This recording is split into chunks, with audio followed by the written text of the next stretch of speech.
Hi friends, Living Fit with Laura. I'm here at Toll Bridge Park, one of my favorite parks, encouraging us not to give up. Yesterday I had a real off day. I was extremely tired, burned out, feeling really low, but now I feel much better. Very oftentimes when we have a bad day or feel quote-unquote depressed, it is simply because we are sleep deprived. Getting enough sleep is so important. We must continue moving forward to those things that lie ahead, putting behind us those things that lie behind.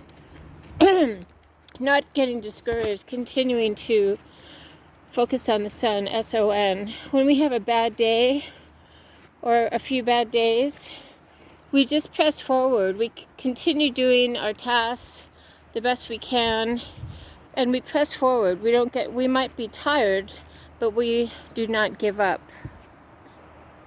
We definitely might be tired. We definitely might have days when we feel like giving up. We are very discouraged. I felt very discouraged yesterday, and I believe that I have serious burnout from having worked many very stressful laboratory contract jobs with varied colorful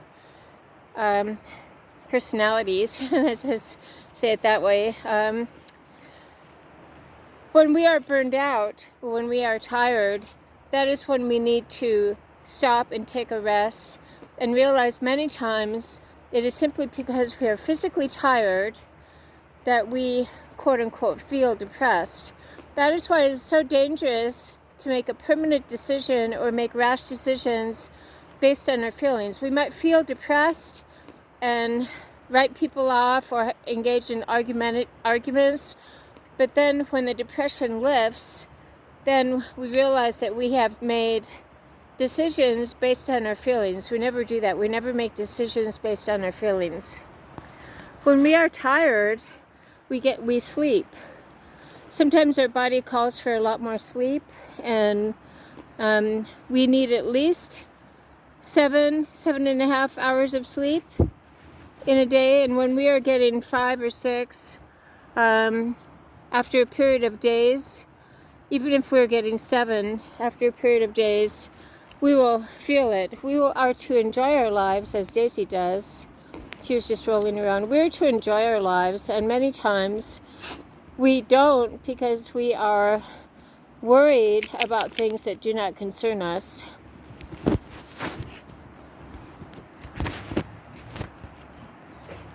We're to enjoy our lives, and many times the reason we don't is because we are worried about things that don't concern us.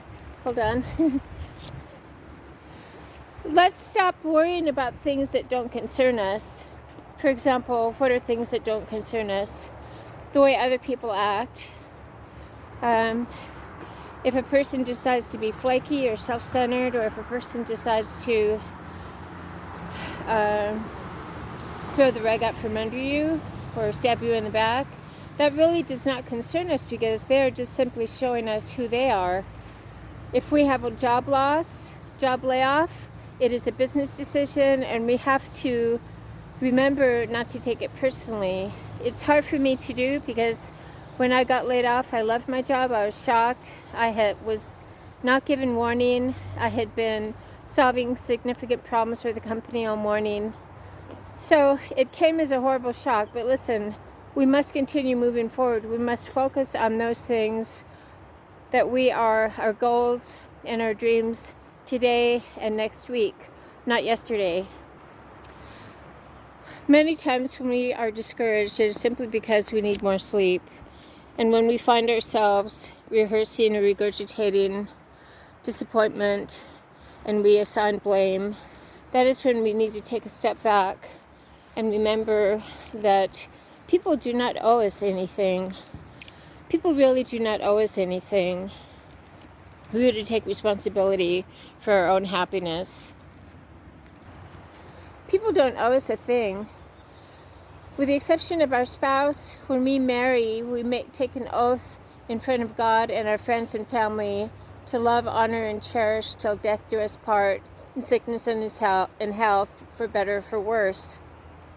We are obligated to our husband or wife we're obligated to raise our children, but we are not obligated, and other people are not obligated to us to babysit us. So let's ditch the diapers. Let's stop having the pity party picnic for one. A pity party picnic can manifest itself in exhaustion, in feelings of depression, in blame game, and in other ways in which we might not realize that we are having the pity party picnic. I was definitely having a pity party picnic yesterday. I was feeling very sorry for myself, playing the blame game, and feeling really bad. But listen, today is a brand new day. This is the day my Lord has made. I will rejoice and be glad in the day.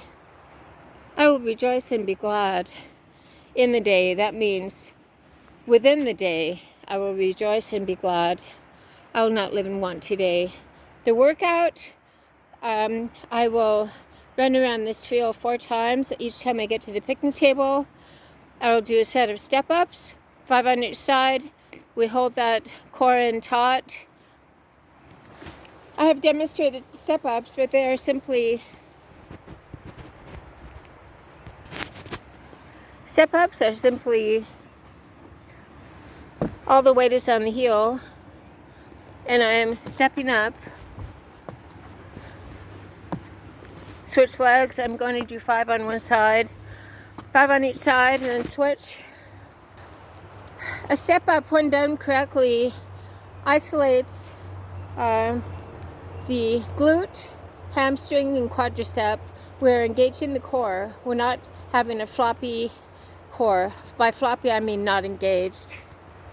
I can't quite do push-ups yet because of my bicep tear. Otherwise, I was going to do some push-ups. Instead of doing push-ups, I'm going to hold a plank for 30 seconds. So that's step-ups, and then hold the plank, and then do more running. I will repeat that circuit 4 times. We always want to exercise the major muscles in the body. We want to challenge ourselves. We don't want to wimp out. We don't want to baby ourselves when we are doing a workout.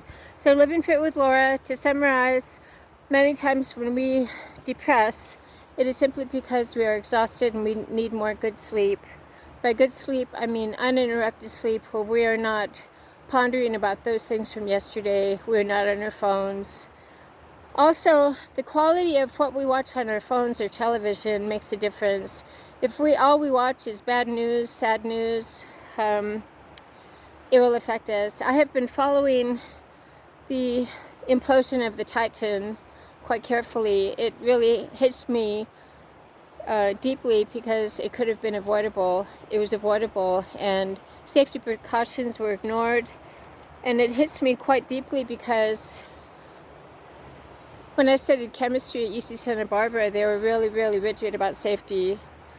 If you got an A in the lecture in chemistry, but you were sloppy in one safety protocol in the 4-hour laboratory, you would get an F. You would not even get a B or a C or a D. So it is not unusual for companies to resist or push back. When I have been hired as consultant to help a company pass an audit, it is not unusual for a company to resist or push back when I have advised about safety violations per OSHA document or per OSHA regulation or per OSHA FDA regulation. And I never have understood that. I have never understood any company that would resist or push back on safety issues. And now this has happened with the Titan submersible, and it was very tragic. It was very unnecessary. We cannot take responsibility for other people, though. We must continue moving forward to those things that lie ahead. Let's get enough sleep. Let's be careful about the news that we watch. Let's be careful about our frame of mind. When we feel burned out or exhausted, let's take a step back and take inventory of what are we reading, what are we watching on television, what are we thinking about. And remember, we are to ponder and think about those beautiful things. We focus on the beauty, not on the garbage. So Living Fit with Laura, I'm going to finish my workout. I'm going to have a wonderful day. Who wants to join me? Let's all get up and get our exercise. I'm proud of you. Keep it up.